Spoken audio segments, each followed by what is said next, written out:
Friends, welcome back for your new topic parallelograms law. तो आज हम पढ़ेंगे पैरेललोग्राम्स लॉ। इससे पहले हम पढ़ रहे थे ट्रायंगल्स लॉ। ट्रायंगल्स लॉ में आपने प्रॉपर्टीज पढ़ा, केसेस पढ़ा और उस पे न्यूमेरिकल आधारित किया। तो यहाँ पे पैरेललोग्राम्स लॉ रिजल्टेंट का एक नया जो मेथड है, न्यू मेथड, कहने का मतलब कि जो हमने पढ़ चुका था उससे आगे, वह है पैरेललोग्राम्स लॉ। अब पैरेललोग्राम्स लॉ में है क्या, जैसा कि नाम से लगता है पैरेललोग्राम, मतलब कहीं ना कहीं ये रिलेटेड पैरेललोग्राम का है। तो पैरेललोग्राम का कुछ प्रॉपर्टी आप समझ लीजिए पहले, कि पैरेललोग्राम में आमने सामने की साइड इक्वल होती है। ठीक है, अब यहाँ पे हम पैरेललोग्राम के कुछ जो चीजें हैं उसको उपयोग करके हम जो इस पे डेरिवेशन है, रिजल्टेंट है, वो हम निकालते हैं। सबसे पहली बात कि पैरेललोग्राम्स लॉ है क्या। तो पैरेललोग्राम्स लॉ, यदि दो वेक्टर पैरेललोग्राम के दो एडजेसेंट साइड, अब एडजेसेंट साइड क्या है भाई, तो एडजेसेंट साइड मतलब जो दो ऐसे साइड जो जिसका एक जो टेल है, वर्टेक्स है, वो सेम हो, है ना। तो ये है एडजेसेंट साइड आपका।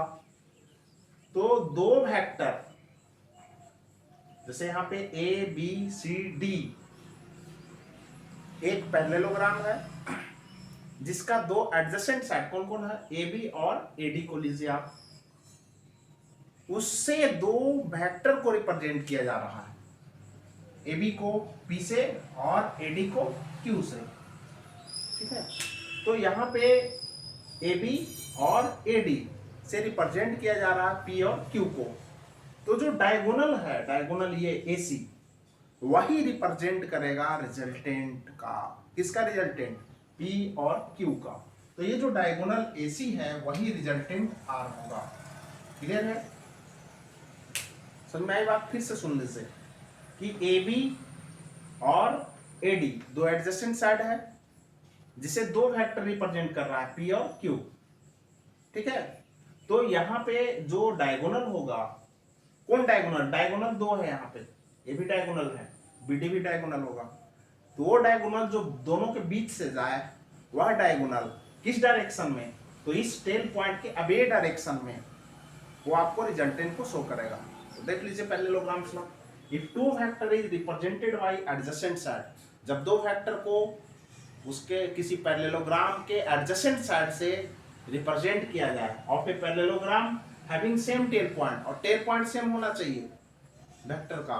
ठीक है, देन डायगोनल, डायगोनल जो है क्रॉसिंग बिटवीन टू वेक्टर, जो दोनों के बीच से जाए, रिप्रेजेंट्स रिजल्टेंट ऑफ वेक्टर, दोनों के रिजल्टेंट को रिप्रेजेंट करता है अवे फ्रॉम टेल पॉइंट, है ना। डायरेक्शन क्या होना चाहिए, टेल पॉइंट से अवे होना चाहिए। अब उसका ये है, suppose ABCD with any parallelogram, ABCD क्या है आपका, एक कोई पैरेललोग्राम है विच साइड ए बी और ए डी, जिसका साइड ए बी और ए डी वेक्टर पी और क्यू को रिप्रेजेंट करता है, represents vector P and Q as shown in figure, जैसा कि फिगर में दिखाया गया है। ठीक है, देन डायगोनल एसी, एसी जो है डायगोनल, वह क्या रिप्रेजेंट करेगा, रिजल्टेंट आर, किसका, पी और क्यू का। क्लियर है, तो ये तो हो गया इंट्रो इसका। अब देखिए यहाँ पे, अब दोनों के बीच का एंगल कितना, और दोनों के बीच का यहाँ पे टेल एक है, तो यहाँ कोई लोचा नहीं है, जो एंगल रहेगा वो ए एंगल है, तो दोनों के बीच का एंगल अल्फा है, तो let angle between P and Q is alpha. ठीक है, अब कुछ कंस्ट्रक्शन हम इसमें करते हैं, क्या कंस्ट्रक्शन करते हैं और क्यों करते हैं, तो हमें निकालना क्या है, हमको कैलकुलेट करना है आर, किसके टर्म में, पी और क्यू और अल्फा के टर्म में, जैसा कि मैंने ट्रायंगल्स लॉ में किया, एकदम जस्ट लाइक के ट्रायंगल्स लॉ ही आ जाएगा। देख लीजिए अभी तुरंत। हम कंस्ट्रक्शन में क्या करते हैं, सी से हम सबसे पहले ए बी को हम बढ़ाते हैं, एक्सटेंड करते हैं। ए बी को हम कहाँ तक बढ़ाए हैं, एक्स तक, ए बी को हमने कहाँ तक बढ़ाया है, एक्स तक। अब ए बी को एक्स तक बढ़ाया है, और दूसरा सी से हम एक्स पे परपेंडिकुलर क्या डाले हैं, CE। क्लियर है? तो extended AB till X and draw perpendicular, यह परपेंडिकुलर का ये है साइन है, CE on AX। Is it clear? आप देख लीजिए, एज जैसा कि AD पैरेलल BC, AD और BC क्या है? पैरेलल है, इसलिए ये दोनों क्या हो जाएगा? इक्वल हो जाएगा। ये Q है तो ये भी क्या हो जाएगा? ये Q हो जाएगा। हो जाएगा? बोलिए, मैग्नीट्यूड Q इक्वल हो जाएगा। अब यहाँ पे A और A पैरेलल है, इसलिए ये एंगल और ये एंगल कैसा एंगल है? करस्पॉन्डिंग एंगल है, तो ये भी इक्वल हो जाएगा। तो angle DAB is equal to angle CBE, दोनों इक्वल। क्लियर है? अब देखिए सेम ट्रायंगल्स ला आ गया कि नहीं? ट्रायंगल्स ला में क्या था? देखिए इसको, ये इतना ट्रायंगल है, जैसे ए वेक्टर था, ये P था, ये Q था, और ये एक्सटेंड करके एंगल अल्फा था, सेम आ गया। देख लीजिए, है। अब यहाँ पे हमको कैलकुलेट करना है आर किसके टर्म में? P, Q और अल्फा के टर्म में, जैसे कि ट्रायंगल्स ला में आपने किया था। तो सेम यहाँ पे वही चीज आ गया। तो सबसे पहले हम इस ट्रायंगल में अगर हमको ये और ये मिल जाए, तब पाइथागोरस से हम इस साइड को हम निकालने में कामयाब हो जाएंगे। और AE और CE अगर हमें पता हो जाए तो एक यहाँ AB तो पता है, BE हमको निकालना है और CE निकालना है। ठीक है? तो इस ट्रायंगल में आप देखिए, इन ट्रायंगल BEC, ठीक है, ये तो 90 डिग्री है आपका। तो यहाँ पे साइन अल्फा कितना हो जाएगा? साइन अल्फा हो जाएगा CE by BC, CE by BC। और CE कितना हो जाएगा आपको? CE कितना हो जाएगा? BC sine alpha. क्या इंप्लाई करेगा? CE is equal to BC कितना है जी? Q sine alpha. इसको इक्वेशन 1 माने। क्लियर है?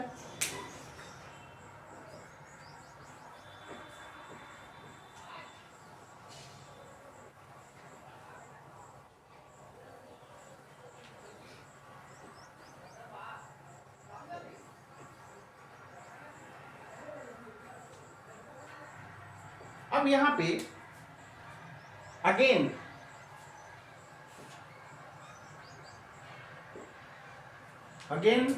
कॉस अल्फा कितना होगा? कॉस अल्फा होगा BE बाई BC।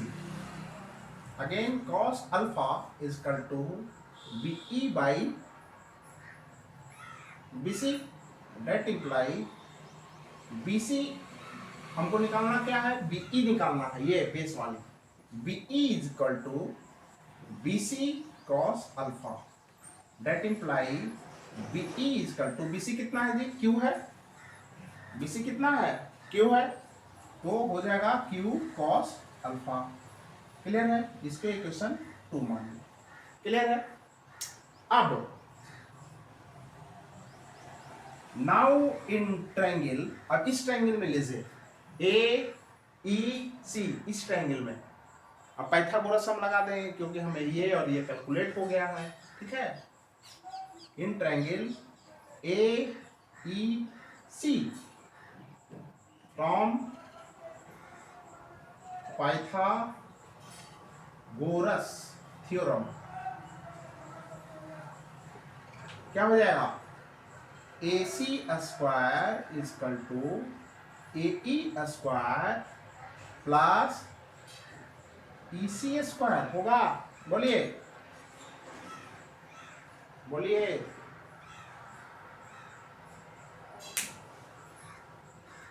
सॉरी, यहाँ पे एक टर्म बी, हम CE के जगह पे BE लिख दिए हैं जी। CE बाई BC होगा ना? CE BC लिख दिए थे। साइन नहीं ठीक तो था जी, सही।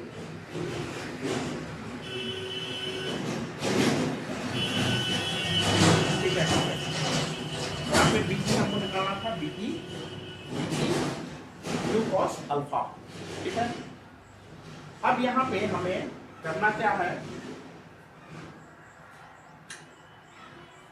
ए C square equal to A E square plus E C square. Clear है? अब हमने सी ई हमने निकाल लिया है।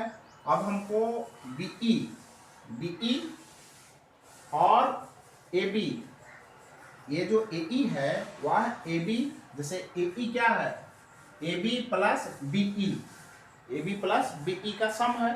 तो यहाँ पे ए ई के जगह पे हम लिख सकते हैं ए बी प्लस बीई का square plus E C square, तो ए सी स्क्वायर इक्वल टू कितना हो गया, दिस मच। अब ए सी है क्या, ए सी रिजल्टेंट आर है, तो R square equal to A B कितना है, ए बी पी है, ए बी है आपका पी, बीई कितना है, बीई है आपका क्यू कॉस अल्फा का स्क्वायर प्लस ई सी कितना है, क्यू साइन अल्फा का स्क्वायर। क्लियर है? अब सेम चीज आ गया, ठीक है, जो आपने ट्रायंगल्स लॉ में किया था। क्लियर है? और इस प्रकार से सेम ट्रायंगल्स लॉ वाला आ गया। इस प्रकार से हमें आर रिजल्टेंट कितना आया था, इसको कैलकुलेट कर लीजिएगा।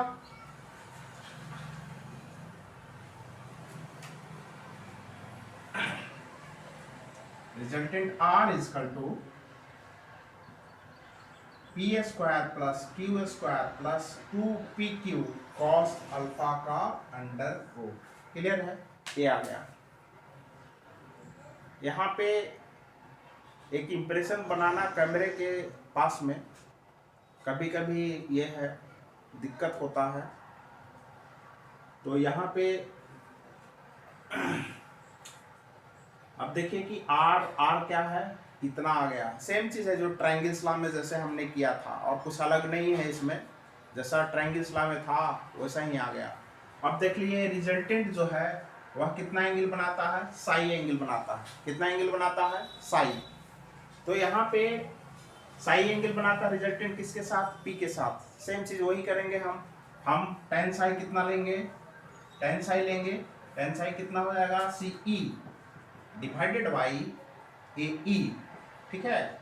और सी ई को सी रहने दें, ए ई को हम लिख सकते हैं A B plus B E. Clear है? That imply tan psi equal to क्या हो जाएगा, सी ई कितना है, सी कितना है जी, Q sine alpha divided by A B है आपका पी प्लस बीई कितना है, क्यू कॉस अल्फा।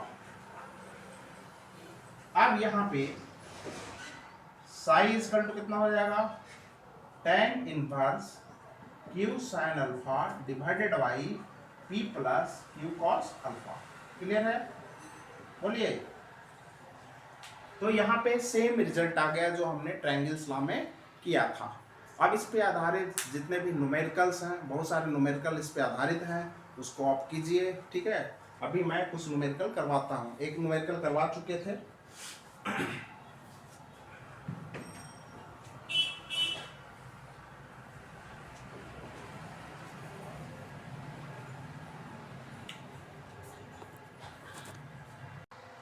यहाँ पे दो क्वेश्चन है कि P और Q, यहाँ पे दिया हुआ P plus Q equal to R।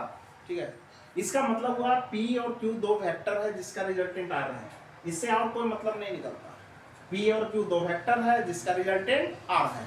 अब और कुछ दिया हुआ है कि magnitude of P equal to magnitude of Q equal to magnitude of R, then find angle between vector P and vector Q। तो यहाँ पे तीनों का मैग्नीट्यूड क्या है, इक्वल है। तो P और Q के बीच का एंगल निकालना है। तो यहाँ पे देख लीजिए पहले क्वेश्चन को हम कैसे सॉल्व करते हैं। सबसे पहली बात कि हम रिजल्टेंट जानते हैं। रिजल्टेंट कितना होता है जी, R equal to P square plus Q square plus 2pq cos alpha. ठीक है? अल्फा क्या है, P और Q के बीच का एंगल है, और यही अल्फा हमको क्या करना है, कैलकुलेट करना है। क्लियर है? तो आर स्क्वायर इतना होता है। क्लियर है? अब यहाँ पे दिया हुआ है कि तीनों मैग्नीट्यूड में इक्वल है, आर पी क्यू, ठीक है, सब इक्वल है। तो उसके जगह पे हम कुछ रख दें, मान लिया उसके जगह पे हम ए रख लेते हैं, मतलब आर के जगह पे भी ए रखें, पी के जगह पर भी ए रखें, क्यू के जगह पर भी ए रखें, प्लस 2p ए रख दें सबका वैल्यू, ठीक है। पी के जगह पे ए, क्यू के जगह पे ए, कॉस अल्फा, ठीक है। डेट इम्प्लाई एक तो कट गया, ए इधर आएगा तो हो जाएगा आपको, इधर लाइए 2a square cos alpha is equal to,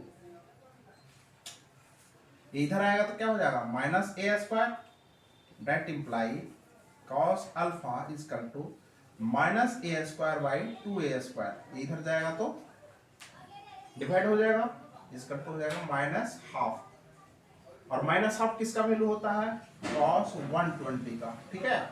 that imply alpha is equal to 120 degree. Clear है, बहुत आसान क्वेश्चन था, क्लियर है। अब यहाँ पे देख लीजिए दूसरा question, P plus Q equal to R है ना, मतलब P और Q दो वेक्टर है जिसका रिजल्टेंट आर है, और एक ये टर्म दिया हुआ है, क्लियर है। तो यहाँ पे अगेन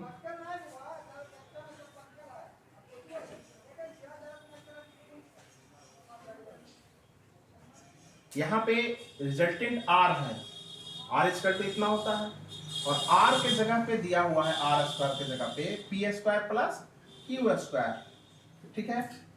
हम सेम लिखेंगे और इधर का ज्यों का त्यों रह जाएगा, P square plus Q square plus 2pq cos alpha, that imply ये दोनों गया 2pq cos alpha equal to 0, क्या इम्प्लाई करेगा ये 0 हो जाएगा, और 0 किसका वैल्यू होता है जी कॉस 90 डिग्री का, डेट इम्प्लाई कॉस अल्फा, एक सेकंड इसको सबसे पहले ना, डेट इम्प्लाई कॉस अल्फा कितना हो जाएगा 0/2pq equal to 0 equal to cos 90 degree, 0 किसका वैल्यू होता है कॉस 90 डिग्री का, तो यहाँ पे अल्फा कितना हो जाएगा 90 डिग्री, क्लियर।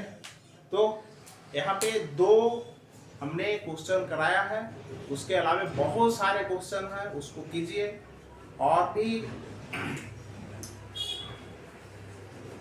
देखते हैं, एक और दो क्वेश्चन करवा देते हैं।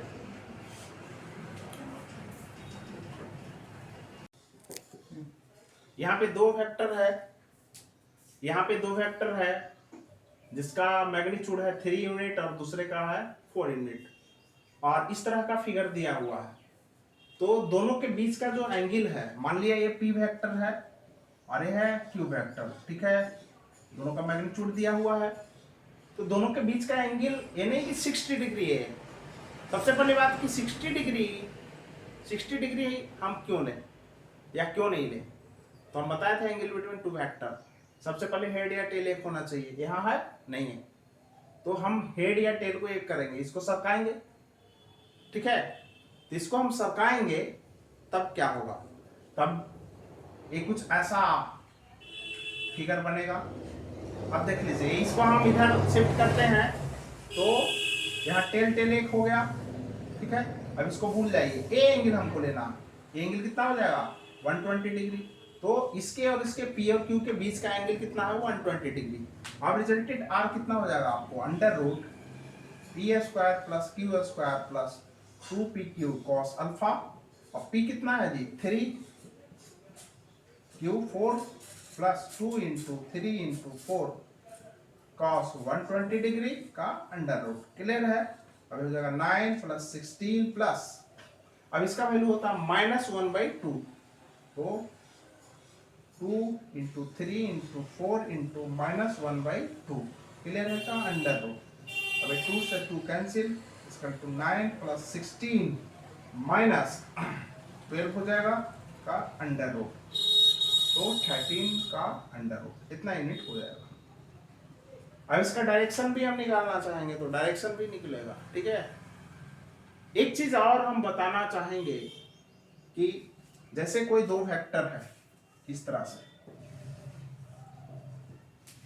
P और Q है, कुछ एंगल अल्फा दिया हुआ है, अब इसको हम रिजल्टेंट मतलब पिक्चरली हमको निकालना, पिक्चर से फिगर से कैसे हम इसको शो करेंगे। तो सबसे पहले यहाँ पे कौन सा ट्रायंगल्स रूल वाला लगेगा या पैरेललोग्राम्स रूल वाला, तो यहाँ पे ये टेल एक है तो पैरेललोग्राम्स वाला। अब इसको एडजेसेंट साइड मान के एक पैरेललोग्राम खींच दीजिए, ठीक है।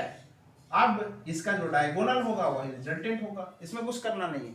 जब इस तरह का फिगर हो, जब टेन टेन एक हो दो वेक्टर का, तो पैरेललोग्राम बना देंगे और जो डायगोनल होगा 20 का वही रिजल्टेंट होगा। क्लियर है? तो अब अगला टॉपिक में हम कुछ डिस्कशन करेंगे विशेष और कंसेप्ट देंगे और न्यूमेरिकल भी होगा। उसके साथ साथ आप लोग वीडियो ज़्यादा से ज़्यादा शेयर कीजिए, अपने दोस्तों को बताइए, ठीक है। सब्सक्राइब कर दीजिए। और एक अहम बातें कि हमें पढ़ाने में तब इंटरेस्ट आएगा जब हम अपने जो खर्च वहन कर रहे हैं वो पूरा हो। तो आपका एक छोटी सी मदद, जैसे 100 रुपया ही सही, ठीक है, एक छोटी सी मदद हमारे लिए एक बहुत बड़ी मदद हो सकती है। तो इसलिए आप लोग डोनेट कर सकते हैं, ठीक है। तो बने रहें आदर्श के साथ, ब्रेक के बाद में।